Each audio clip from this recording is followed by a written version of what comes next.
Le 28 février 2026 marque une escalade majeure des tensions au Moyen-Orient. Le ministère de la Défense d'Israël a annoncé officiellement le lancement d'une attaque qualifiée de préventive contre l'Iran. Selon la déclaration diffusée dans la matinée, cette opération vise à neutraliser ce que les autorités israéliennes décrivent comme des menaces urgentes contre la sécurité nationale. Cette annonce intervient dans un contexte de tensions prolongées autour du programme nucléaire iranien et alors que des discussions diplomatiques étaient toujours en cours entre Washington et Téhéran. Peu après l'annonce israélienne, plusieurs explosions ont été signalées à Téhéran. Des images diffusées sur les réseaux sociaux par des médias iraniens montrent d'importantes colonnes de fumée s'élevant dans plusieurs zones de la capitale. Aucune déclaration officielle iranienne n'a immédiatement confirmé l'origine exacte de ces explosions. Mais des informations provenant de sources israéliennes indiquent que des frappes auraient visé des secteurs situés dans le centre de la ville, à proximité de bâtiments gouvernementaux. Dans le même temps, l'état d'alerte a été déclenché en Israël. Les sirènes d'attaque aérienne ont retenti dans l'ensemble du pays et les autorités ont déclaré l'état d'urgence.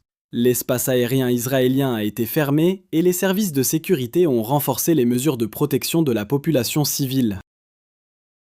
Cette mobilisation reflète la crainte d'éventuelles représailles iraniennes, dans un contexte où les tensions militaires entre les deux pays n'ont cessé de s'intensifier au cours des derniers mois. Cet événement marque une rupture significative dans les tentatives de désescalade diplomatique. Depuis plusieurs semaines, la communauté internationale suivait de près la perspective d'un nouveau cycle de négociations nucléaires entre l'Iran et les États-Unis. Ces discussions visaient à trouver un compromis sur les activités d'enrichissement d'uranium menées par Téhéran. Cependant, les divergences entre les positions des deux camps restaient profondes. L'Iran affirme depuis longtemps qu'il ne renoncera pas à son droit d'enrichir de l'uranium, qu'il considère comme une composante légitime de son programme nucléaire civil. De son côté, Israël exige l'élimination complète de l'infrastructure nucléaire iranienne, estimant que toute capacité d'enrichissement constitue une menace potentielle. Cette divergence fondamentale a progressivement conduit les négociations vers une impasse diplomatique. Parallèlement aux tensions diplomatiques, la présence militaire américaine au Moyen-Orient a fortement augmenté ces derniers mois. Selon plusieurs analyses stratégiques, ce déploiement constitue l'une des plus importantes concentrations de forces américaines dans la région.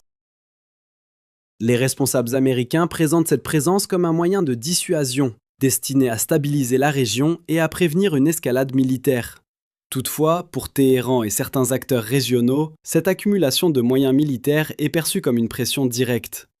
Dans ce contexte, l'opération israélienne apparaît pour de nombreux observateurs comme une étape stratégique dans un affrontement qui couvait depuis longtemps. L'attaque annoncée par Israël n'est pas seulement présentée comme une opération militaire ponctuelle, mais aussi comme un signal politique indiquant que les options diplomatiques se réduisent rapidement. Les analystes estiment que cette action pourrait déclencher une série de réactions en chaîne dans toute la région. L'une des principales préoccupations concerne la possibilité de représailles iraniennes. Par le passé, des responsables militaires iraniens ont averti que toute attaque contre leur territoire pourrait entraîner des frappes contre des installations militaires américaines ou des alliés de Washington dans la région. Au-delà de la dimension militaire, les implications économiques et énergétiques sont également au centre des préoccupations. Le Moyen-Orient abrite plusieurs points stratégiques essentiels pour l'approvisionnement énergétique mondial, notamment le détroit d'Ormuz, par lequel transite une part importante du commerce international de pétrole. Toute escalade militaire dans cette zone pourrait provoquer des perturbations majeures sur les marchés énergétiques et entraîner une hausse significative des prix du pétrole.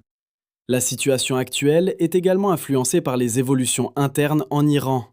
Ces derniers mois, le pays a été confronté à une combinaison de pressions économiques, de protestations internes et de difficultés administratives. Selon plusieurs observateurs, ces facteurs ont réduit la marge de manœuvre de Téhéran sur la scène internationale et contribué à fragiliser sa position dans les négociations diplomatiques. Dans ce contexte complexe, l'attaque annoncée par Israël est interprétée par certains analystes comme un moment charnière susceptible de redéfinir l'équilibre stratégique au Moyen-Orient. L'opération militaire pourrait ainsi marquer le début d'une nouvelle phase de confrontation directe entre les deux pays, avec des conséquences potentielles pour l'ensemble de la région et pour les équilibres géopolitiques mondiaux. Les prochaines heures seront déterminantes pour mesurer l'ampleur de la crise et les réactions des différents acteurs internationaux. Pour suivre l'évolution de cette situation et les développements à venir, abonnez-vous à la chaîne et activez les notifications. Au-delà de l'annonce de l'attaque israélienne et des explosions signalées à Téhéran, plusieurs éléments indiquent que la crise actuelle s'inscrit dans une confrontation plus large, mêlant enjeux militaires, nucléaires et politiques.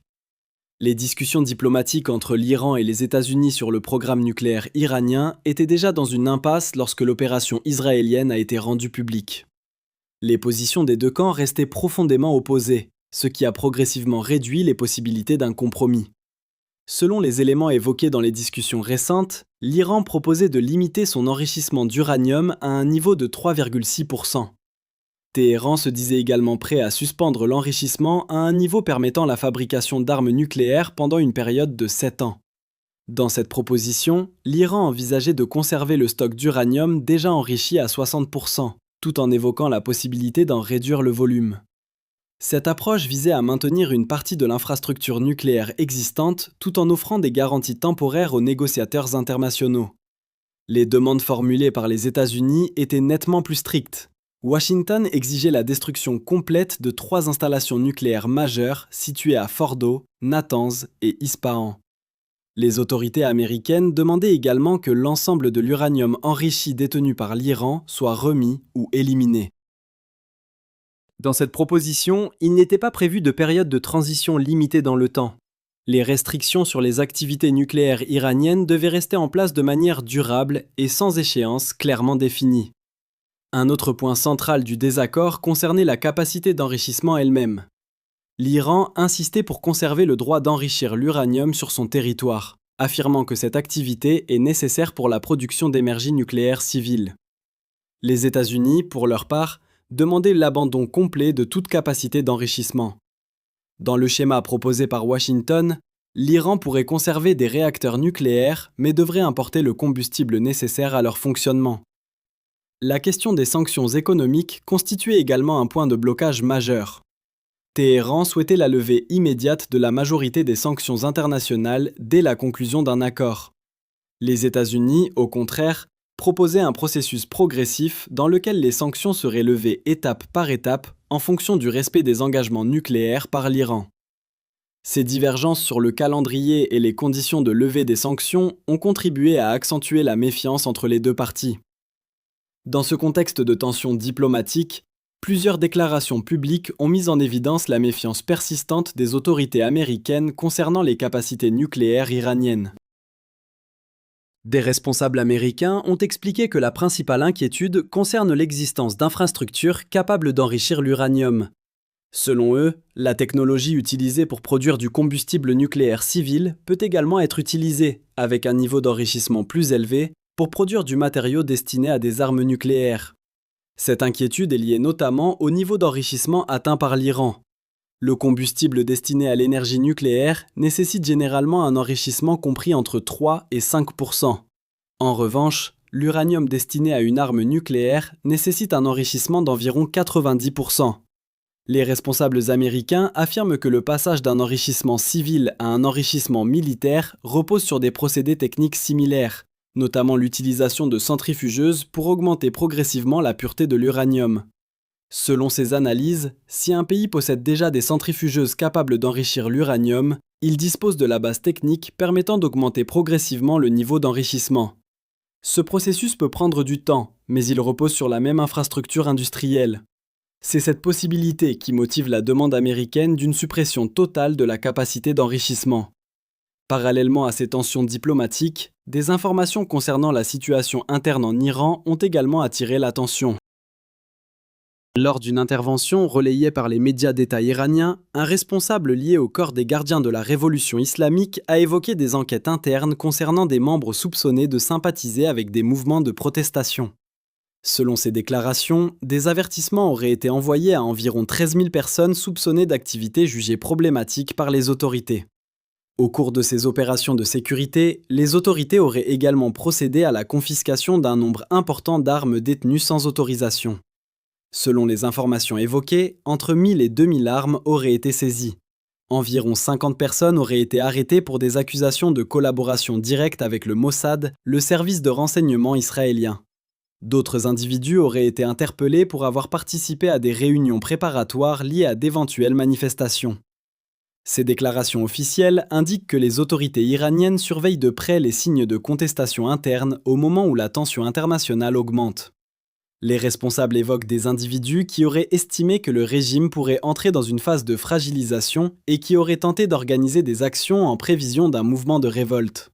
Dans le même temps, les structures de sécurité iraniennes affirment avoir renforcé leurs opérations de surveillance afin de prévenir toute tentative de déstabilisation. Cette situation interne se combine avec la crise régionale actuelle, créant un contexte particulièrement instable dans lequel les développements militaires et diplomatiques pourraient évoluer rapidement dans les jours à venir. Pour suivre l'évolution de cette crise et comprendre ses implications régionales et internationales, abonnez-vous et activez les notifications afin de recevoir les prochaines analyses et mises à jour. Au-delà des opérations militaires et des négociations nucléaires, la crise actuelle s'inscrit dans un contexte régional et interne particulièrement complexe pour l'Iran. Plusieurs éléments évoqués dans les déclarations publiques récentes indiquent que les autorités iraniennes sont confrontées à des tensions croissantes à l'intérieur même de leurs institutions de sécurité.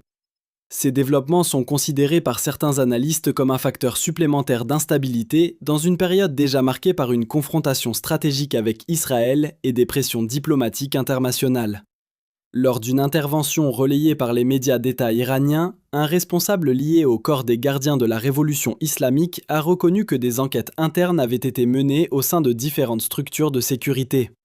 Ces investigations auraient concerné des membres soupçonnés de sympathie envers des mouvements de protestation ou d'activités jugées incompatibles avec les positions officielles du régime. Selon les informations évoquées lors de cette déclaration, plusieurs unités, y compris celles liées aux services de renseignement, auraient été impliquées dans ces opérations de vérification. Dans le cadre de ces contrôles, les autorités ont indiqué avoir envoyé des avertissements directs à un grand nombre de personnes considérées comme susceptibles de s'éloigner de la ligne officielle. Les responsables ont mentionné l'envoi de messages et de notifications adressés à environ 13 000 individus. Ces démarches visaient, selon leurs propos, à prévenir les personnes concernées des conséquences possibles de leurs activités et à les dissuader de poursuivre dans cette direction. Les autorités iraniennes ont également affirmé avoir procédé à plusieurs arrestations. Certaines personnes auraient été interpellées après avoir persisté dans des actions jugées illégales malgré les avertissements reçus. Les responsables ont indiqué que certains cas étaient considérés comme particulièrement graves, ce qui aurait conduit à l'ouverture d'enquêtes approfondies. Dans ce cadre, des individus soupçonnés d'avoir entretenu des contacts avec des services de renseignement étrangers ont été arrêtés. Parmi ces affaires, environ 50 personnes ont été présentées comme ayant travaillé directement avec le Mossad, le service de renseignement israélien. Les autorités iraniennes affirment que ces individus auraient participé à des activités d'espionnage ou de coopération avec des acteurs étrangers. Parallèlement, les forces de sécurité ont annoncé avoir saisi un nombre important d'armes détenues sans autorisation. Selon les chiffres évoqués, entre 1000 et 2000 armes auraient été confisquées lors de ces opérations. Les responsables iraniens ont également déclaré que certaines personnes arrêtées avaient participé à des réunions ou à des discussions concernant l'organisation d'éventuelles protestations.